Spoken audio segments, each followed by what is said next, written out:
आप सबको मेरा नमस्कार। एक महत्वपूर्ण विषय पर प्रेस वार्ता करने के लिए आपके सामने आई हूं।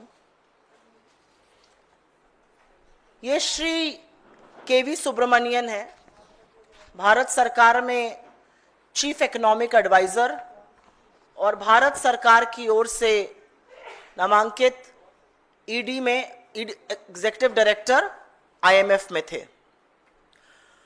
2 दिन पहले अचानक मोदी सरकार ने आईएमएफ में भारत के कार्यकारी निदेशक एग्जीक्यूटिव डायरेक्टर को उनके पद से हटा दिया।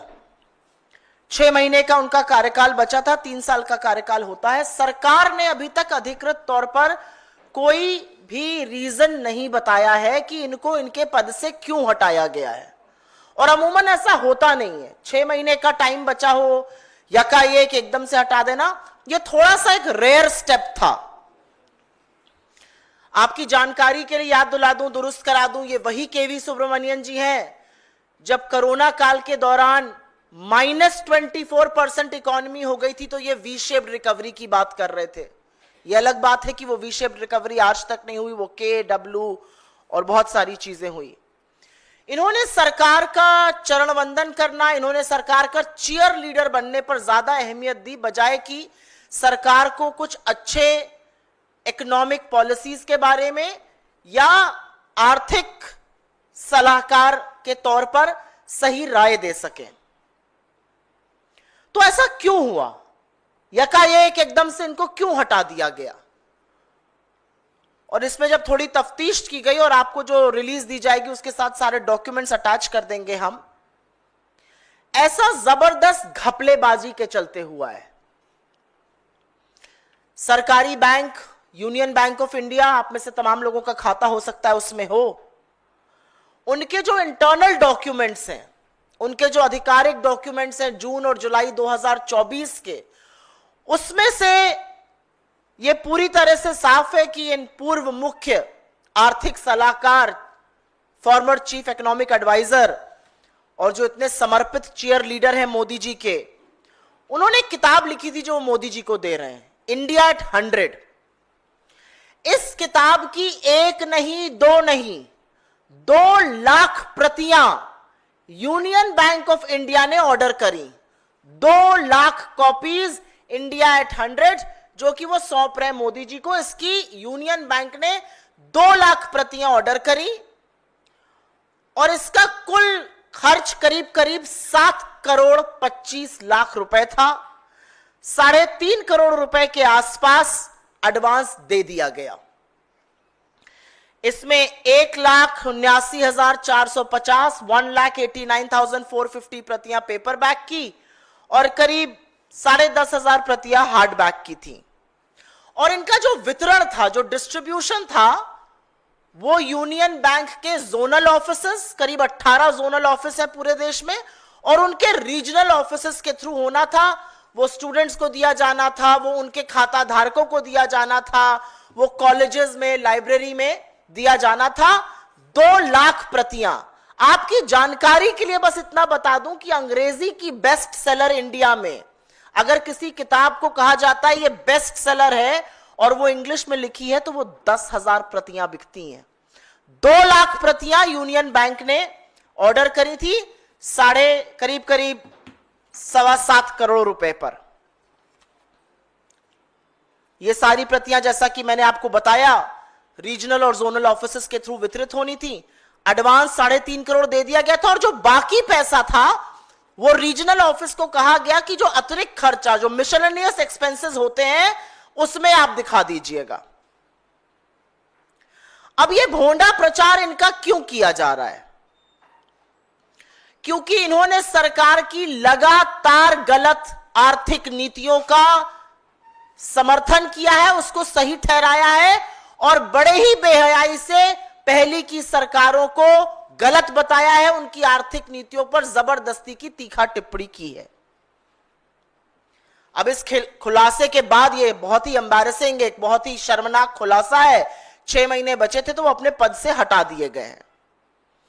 ये मोदी जी के बड़े जाने माने भक्त हैं। आपको याद होगा 2019-20 का वो इकोनॉमिक सर्वे जहां पर थालीनॉमिक्स की चर्चा हुई थी।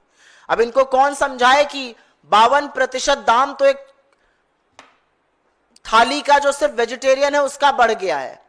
और जब यह देश बेरोजगारी से और महंगाई से जूझ रहा था तो सरकार, सरकारी बैंक मोदी के चरण वंदन को सही ठहराने के लिए इनकी 2 लाख कॉपीज खरीदी जा रही थी। 7 करोड़ से ज्यादा खर्च हो रहा था। अब इससे कुछ सवाल उठते हैं और वो सवाल आपके माध्यम से इस देश की सरकार से, इस देश के एक सरकारी बैंक से जो कि सरकार के अधीन है, इस देश के वित्त मंत्रालय से पूछने जरूरी है। क्या यह सच नहीं है कि यूनियन बैंक ऑफ इंडिया ने 2 लाख प्रतियां खरीदी? क्या यूनियन बैंक ऑफ इंडिया ने अपने बोर्ड ऑफ डायरेक्टर्स से यह पैसा, यह खर्च अप्रूव कराया था? क्या यूनियन बैंक ऑफ इंडिया ने अपने रीजनल ऑफिसेस को कहा कि आप यह पैसा अपने मिसलेनियस खर्चे में डाल दीजिए? क्या यूनियन बैंक ऑफ इंडिया ने ऐसा करते वक्त डिपार्टमेंट ऑफ फाइनेंशियल सर्विसेज, जो फाइनेंस मिनिस्ट्री का एक डिपार्टमेंट है, उसका अनुमति ली थी? क्या उनके पास बोर्ड का अप्रूवल था? यह हमारा पहला सवाल है। और क्योंकि यह पैसा बीजेपी के हेडक्वार्टर से नहीं आया था, ऐसा नहीं था कि यूनियन बैंक को यह पैसा बीजेपी वाले मोदी जी की छवि सुधारने के लिए, मोदी जी के चरण वंदन के लिए दे रहे हैं। यह पैसा इस देश का पब्लिक फंड है, आपका, हमारा, जनता का पैसा है, क्योंकि यह सार्वजनिक बैंक है। तो इसका दुरुपयोग क्यों किया गया? और क्या जो धारक करता होते हैं, जो डिपॉजिटर्स हैं, जो जमा करता है, उनको इस बारे में जानकारी थी? और क्या यह जिम्मेदारी नहीं थी बैंक की, अंडर द फिड्यूशरी रिस्पॉन्सिबिलिटी, कि वो ऐसा ना करें, लोगों के पैसे को सुरक्षित रखें? तीसरा सवाल, क्या वित्त मंत्रालय ने इस बात की जांच की है कि इतनी बेशर्मी से यह कॉन्फ्लिक्ट ऑफ इंटरेस्ट कैसे हुआ? और सिर्फ क्योंकि कृष्णमूर्ति सुब्रमण्यन जी सरकार के बड़े नजदीक थे, सरकार का बड़ा गुणगान करते थे, क्या सिर्फ इसीलिए उनको छूट दी गई ये कॉन्फ्लिक्ट ऑफ इंटरेस्ट करते हुए? इसके अलावा एक और आरोप लग रहा है, और यह बहुत संगीन आरोप है। आरोप है कि यूनियन बैंक ऑफ इंडिया की एमडी और सीईओ सुश्री मणि मेखलाई, जिनका जून 2025 में एक्सटेंशन होना है, उन्होंने इस एक्सटेंशन के लिए क्या यह अपरोक्ष रिश्वत दी गई है? क्या उनके जानकारी में यह सब हुआ है? क्योंकि जितनी ज्यादा किताबें बिकेंगी उतनी ज्यादा रॉयल्टी राइटर को मिलती है। इसके बिकने से करीब 90-92 लाख रुपए की उनको रॉयल्टी मिलती। तो इस बात का जवाब कौन देगा कि अपरोक्ष रूप से उनको फायदा क्यों पहुंचाया गया, स्पेशली जब एक्सटेंशन का मामला चल रहा था? और अंतिम सवाल यह है कि क्या वित्त मंत्री निर्मला सीतारमण जी इस लेन देन पर कोई सफाई देंगी? पीएमओ इसमें किस हद तक और क्यों संलग्न था, इस बात का जवाब हमें कौन देगा? आपकी जानकारी के लिए बता दूं कि 4 मई को ऑल इंडिया यूनियन बैंक्स की जो एम्प्लॉय एसोसिएशन है, उसने अपने एमडी और सीईओ को इसकी जांच करने के लिए चिट्ठी लिखी है और बोला है कि पब्लिक फंड की बर्बादी ऐसे कैसे हो सकती है। और मैं आगे बढ़ने से पहले एक चीज जरूर यहां बताना चाहती हूं, क्योंकि आप सब एटीएम इस्तेमाल करते हैं, आप लोग तो प्रबुद्ध लोग हैं, अमीर लोग हैं। इस देश के बहुत सारे ऐसे लोग हैं जो मिनिमम बैलेंस नहीं रिटेन कर पाते हैं, जो 5,000 10,000 जो मिनिमम बैलेंस होता है वो नहीं रख पाते। उनके लिए 2 जून की रोटी इकट्ठा करना इस समय मुश्किल है। सरकारी बैंकों ने, क्योंकि ये दिखाता है कि पहुंच वाले लोगों के लिए, चरण वंदन करने वाले लोगों के लिए, केवी सुब्रमण्यन जैसे लोगों के लिए क्या रुख है, अडानी जी के लिए क्या रुख है और आम जनता के लिए क्या रुख है। 2023-24 में सरकारी बैंकों ने करीब 2,300 करोड़ रुपए इकट्ठा किए, सिर्फ और सिर्फ मिनिमम बैलेंस पे पेनल्टी लगाकर। और उसमें इसी यूनियन बैंक ने 126 करोड़ रुपए इकट्ठा किए। ये वो दो आंखें हैं, एक जिनकी आंखों की पुतली केवी सुब्रमण्यन जैसे लोग हैं, अडानी जैसे लोग हैं, और दूसरी वो आंख जिसमें देश की जनता है और उनसे वसूली की जाती है, उन पर डाका डाला जाता है। आपको याद होगा, और ये अंतिम बात कहकर अपनी बात खत्म करती हूं, आपको याद होगा दिसंबर 2024 में नेता विपक्ष श्री राहुल गांधी जी ने ट्वीट किया था और कहा था कि मोदी सरकार ने सार्वजनिक क्षेत्र के बैंकों को जनता की जीवन रेखा जो है उनको केवल अमीर और शक्तिशाली लोगों के लिए पालतू साहूकार बनाकर रख दिया है। मेरा मानना है, हम सबका मानना है, उन्होंने बिल्कुल सही कहा था। यह 100% सच बात है, क्योंकि ऐसे तमाम उदाहरण हैं। केवी सुब्रमण्यन एक उदाहरण है जिनका जबरदस्त कॉन्फ्लिक्ट ऑफ इंटरेस्ट, वो चीफ इकोनॉमिक एडवाइजर, वो आईएमएफ में एग्जीक्यूटिव डायरेक्टर, उनकी किताबें सरकारी बैंक खरीदकर एक नहीं, दो 2 लाख प्रतियां खरीदकर वितरण करवा रहा है। पैसा उनकी जेब में जाएगा क्योंकि रॉयल्टी उनको मिलेगी। ऐसे तमाम उदाहरण हैं। जो सरकार की बातें करेगा, जो उनका भोपू बनेगा, वो तमाम सलाहकारों पदों पर, तमाम भक्त जो हैं वो महत्वपूर्ण पदों पर बिठाए जाएंगे। आरएसएस के तमाम विचारक बड़े बड़े पदों पर आसीन किए जाएंगे। और यह सच है कि मोदी जी ने पिछले 11 साल में अपनी छवि चमकाने वालों को, अपना चरण वंदन करने वालों की एक भक्तों की और एक ट्रोलों की मंडली बनाई है, और उनको इसी तरह से फायदा पहुंचाया जाता है।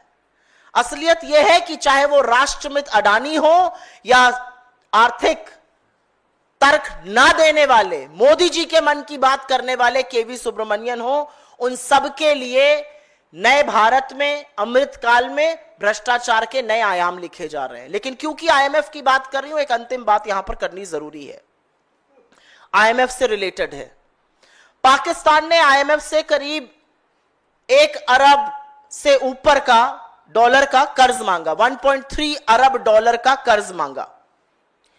कांग्रेस ने 29 अप्रैल को ही यह कहा था, जयराम रमेश जी ने ट्वीट किया था, स्टेटमेंट दिया था और कहा था कि भारत सरकार को इसका कड़ा विरोध करना चाहिए। खबरें हैं कि आईएमएफ से पाकिस्तान के कर्ज और फंडिंग की समीक्षा की हमने जो मांग की थी वो भारत सरकार जरूर उठाए, और पाकिस्तान जो भारत विरोधी ताकतों को पनाह देता है, जो आतंकियों को शरण देता है, जो भारत विरोधी गतिविधियों में संलग्न रहता है, उसको ये लोन किसी भी तौर पर ना मिले। 1.3 बिलियन डॉलर का ये लोन। मैं just for the benefit of the non-Hindi speakers, I will make a very brief statement in English on the same matter. This is KV Subramanian, the former chief economic advisor in the government of India. He was India's representative as the executive director at the IMF. About 2 days back, his tenure was abruptly cut short. He was terminated. His tenure was terminated 6 months before it was going to end.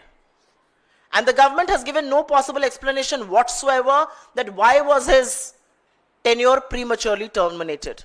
You must remember, he's the same man who, when the economy shrunk by over 24% during COVID, was talking about a V-shaped recovery, one that never happened.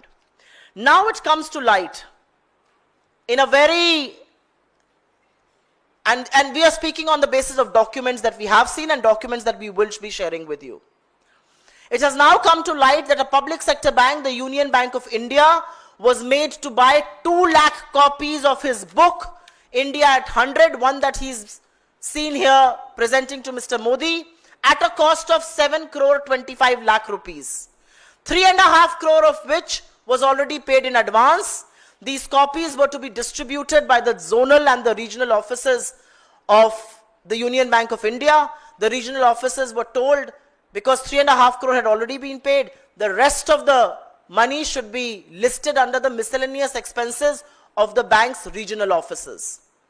These were supposed to be distributed to students, to deposit holders, to colleges, to libraries. Why on earth was Union Bank of India incurring this cost is something that remains unexplained. The reality is that the cost of this blatant propaganda was not borne by the BJP coffers. It was coming from the tax-paying citizens of this country. It was coming from the common people of this country. It was coming from the deposit holders of the Union Bank of India. and which is perhaps why an embarrassed government had no choice but to terminate him as the IMF executive director 6 months before his term was to end.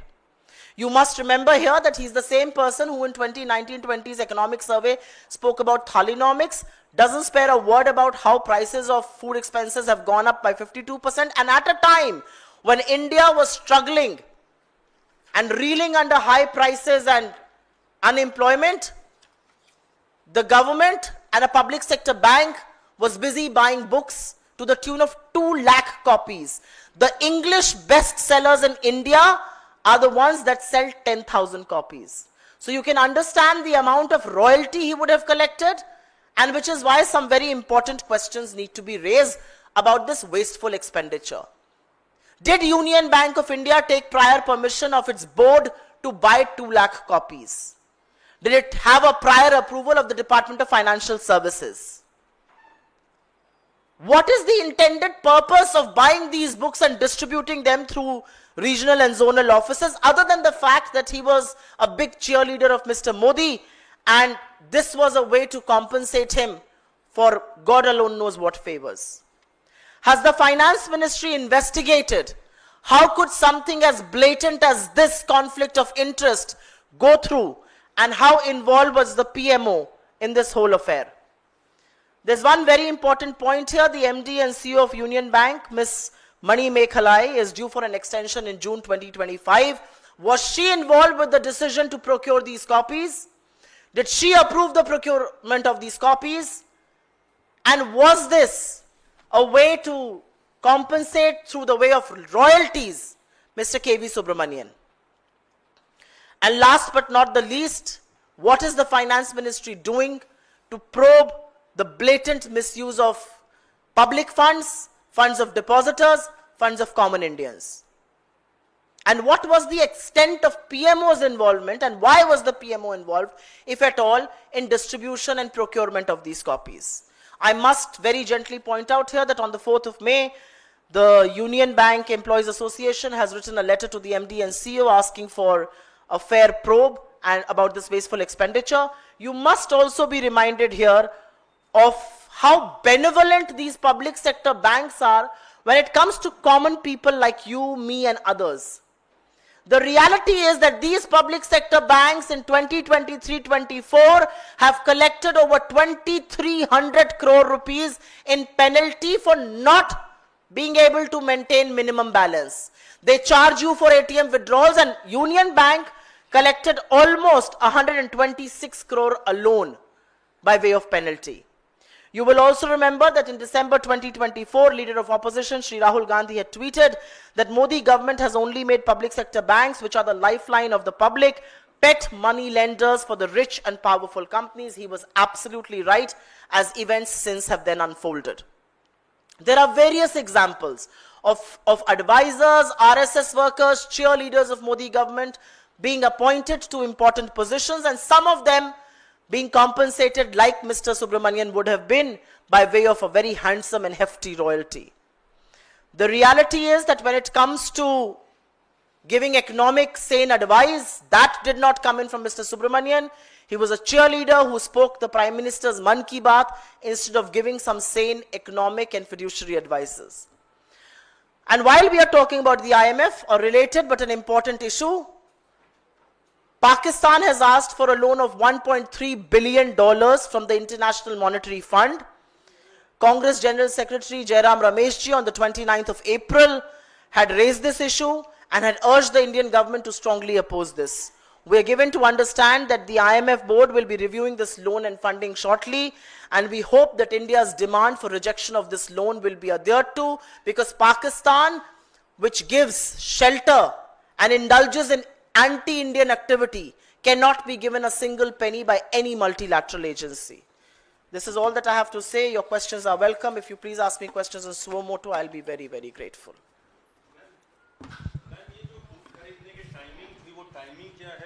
तब वो वहाँ IMF में ही थे?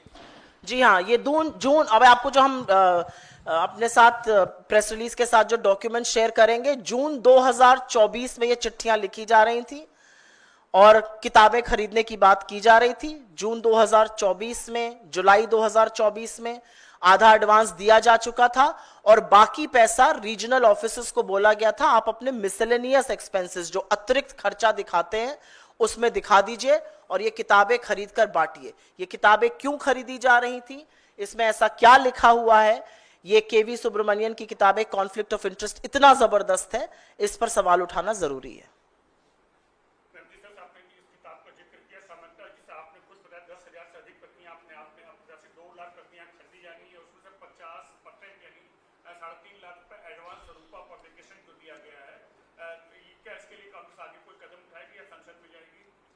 आपके माध्यम से हम सबसे पहले इस सच को दुनिया के सामने ला रहे हैं। आपके माध्यम से हम सरकार से सवाल पूछ रहे हैं। आपके माध्यम से हम ये बताने की कोशिश कर रहे हैं कि एक व्यक्ति जो आईएमएफ में 3 साल के लिए था उसको एकदम से अब्रप्टली उसका टर्म खत्म किया गया, लेकिन इस देश को नहीं बताया गया कि ऐसा क्यों हुआ। और अब पता चलता है ऐसा क्योंकि एम्बैरेसिंग डिटेल्स आ गए थे बाहर, क्योंकि भ्रष्टाचार में ये पूरी सरकार लिप्त है। अदने से अदना इनका नेता और परोक्ष ऊपर बैठे हुए मोदी जी और अडानी जी पूरी तरह से भ्रष्टाचार में लिप्त हैं। और ये भ्रष्टाचार का नहीं तो और किस चीज का उदाहरण है, आप मुझे बताइए।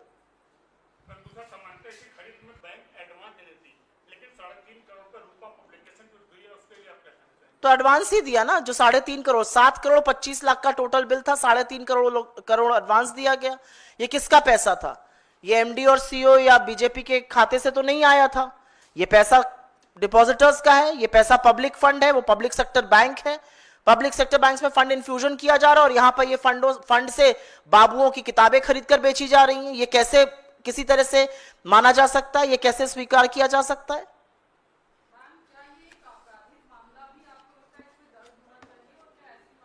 आई डू बिलीव, मुझे ऐसा लगता है कि वित्त मंत्रालय इस पर चुप नहीं रह सकता है। डिपार्टमेंट ऑफ फाइनेंशियल सर्विसेज जो उसका एक डिपार्टमेंट है, जैसे कि डिपार्टमेंट ऑफ इकोनॉमिक अफेयर्स होता है, रेवेन्यू होता है, एक्सपेंडिचर होता है, वैसे डीएफएस उसका जो बैंकिंग डिवीजन है उसको इस मामले में प्रोब करनी चाहिए, जांच करनी चाहिए और सार्वजनिक करना चाहिए कि क्या ऐसी कोई जांच की गई। इतनी बड़ी बात हुई है, आपने उनका टर्मिनेट किया है 6 महीने पहले, आप इस देश को क्यों नहीं बताते कि आपको जांच में और क्या पता चला? अभी तो यूनियन बैंक की बात पता चली है, हमें क्या पता और बैंक भी ये कर रहे थे। ये जांच तो सिर्फ सरकार कर सकती है, ये जांच विपक्ष तो नहीं कर सकता है, ना हम कर सकते हैं बैठकर यहां से। ये जांच सरकार कर सकती है और सरकार को बताना पड़ेगा, क्योंकि ये सब लिस्टेड कंपनीज हैं। यहां पर टैक्स पेयर्स का फंड है, ये पब्लिक फंड है। यहां पर जो अगर कैपिटल इन्फ्यूजन होता है पब्लिक सेक्टर बैंक्स का, तो वो कंसोलिडेटेड फंड ऑफ इंडिया से होता है। तो ये एक एक पैसा, एक एक पाई का हिसाब देना होगा और बजाय हिसाब देने के सरकार ने चुपचाप से उनका टर्म खत्म कर दिया। टर्म बाद में खत्म करिए आप पहले ये बताइए हमें कि असलियत क्या है, कितना भ्रष्टाचार हुआ है और कितने बैंकों ने किताबें खरीदी हैं। अभी मामला सिर्फ यूनियन बैंक का सामने आया, क्योंकि दस्तावेज थे इसलिए हम उसका नाम लेके बोल रहे हैं। मैम, आपने कहा कि इसके अलावा भी ना जाने कौन कौन से बैंक्स में ऐसा हुआ होगा। आप चाहेंगी कि सरकार कोई पॉलिसी बनाए, कुछ चेक्स एंड बैलेंसेस लेकर आए ताकि जो पब्लिक फंड्स हैं वो मिसयूज ना हो सके? मुझे लगता है ये बहुत बड़ा कॉन्फ्लिक्ट ऑफ इंटरेस्ट है। मुझे लगता है कि अभी तक हम राष्ट्रमित अडानी और नेताओं का देख रहे थे, अब बाबुओं का भी देख रहे हैं। बाबू लोग भी अपनी किताबें छपवा रहे हैं और किताबें छपवा कर उसी सरकार को बेची जा रही है। वो सरकार फ्री में लोगों को बांटेगी, रॉयल्टी कोई वो गवर्नमेंट ऑफ इंडिया को तो देंगे नहीं। वो ये तो नहीं कहेंगे कि बेरोजगारों के खातों में पैसे डाल दो, महिलाओं के खाते में पैसे डाल दो, पीड़ितों को पैसे दे दो, किसानों की एमएसपी कर दो। इसके लिए तो पैसा नहीं, पैसा तो उनके बटुए में जा रहा है। रॉयल्टी जब आएगी तो वो तो केवी सुब्रमण्यन के पास जा रही है। केवी सुब्रमण्यम एक नया पैसा तो आपको नहीं दे रहे हैं और ना इस देश की जनता को दे रहे हैं। तो बिल्कुल सरकार को एक चेक्स एंड बैलेंसेस, जिस तरह से इस किसी भी चीज का मिसयूज ना हो सके। क्योंकि हमें तो एक बाबू का पता चला है, कितने बाबुओं ने काम किया हमें क्या पता। आजकल बड़ा ट्रेंड भी है ना मोदी जी के चरण वंदन में किताबें लिखने का। पता नहीं वो चरण वंदन वाली किताबें कहां कहां खरीदी जाती हैं, कौन कौन खरीदता है, कितने पैसे से खरीदी जाती है। इसके तो साक्ष्य मौजूद थे और सरकार के सामने साक्ष्य आ गए थे, सार्वजनिक हो गई थी ये चीजें, इसलिए सरकार को एक्शन लेना पड़ा। कोई और सवाल? या on what? Ma'am, today Congress President Mr. Mallikarjun Kharge has given a big statement saying that there were intel inputs to the Prime Minister, and that's the reason why he has cancelled his visit to Jammu Kashmir. Now, the BJP is saying that these are all the baseless allegations, and if it will be proven wrong, then he should give an apology to the country. सर्वप्रथम तो मैं पहलगाम आतंकी हमले के बारे में यह कहना चाहती हूं कि आज 14 से 15 दिन हो गए और मुझे इस बात का दुख है कि शहीद के परिवार के साथ, शहीद की पत्नी के साथ भेड़िए की खाल ओढ़कर लोगों ने क्या क्या किया। नेता प्रतिपक्ष राहुल गांधी जी आज करनाल गए और शहीद विनय नरवाल जी के परिवार से, उनकी पत्नी से मिले, उनको ढांढस बंधाया, उनको विश्वास दिलाया कि यह देश उनके साथ है। इससे पहले वो शहीद शुभम द्विवेदी जी के परिवार से भी मिले थे। इसके पहले वो कश्मीर भी गए थे और वहां पर घायलों से अस्पताल में मिले थे और लोकल लोगों से मिलकर उनकी समस्या, उनका दर्द समझा था और उनको भी हिम्मत दिलाई थी। श्री मल्लिकार्जुन खड़गे जी जो हमारे अध्यक्ष हैं, उन्होंने वही कहा है जो सरकार ने कहा है। सर्वदलीय बैठक में सरकार ने माना था कि चूक हुई है। 14 दिन हो गए, ये पूरा देश आक्रोशित है, उद्वेलित है और देश चाहता है कि ऐसा सबक सिखाया जाए देश विरोधी ताकतों को कि उनकी रूह कांप जाए। मुझे लगता है जो खड़गे जी कह रहे हैं वो देश की अभिलाषा है। कल आपके जैसे प्रबुद्ध पत्रकारों ने तमाम टीवी चैनल और अखबार में यह खबर छापी थी कि सुरक्षा के लोगों ने बताया इंटेल थी। यही तो बोल रहे हैं खड़गे जी। बहुत धन्यवाद आप लोगों का।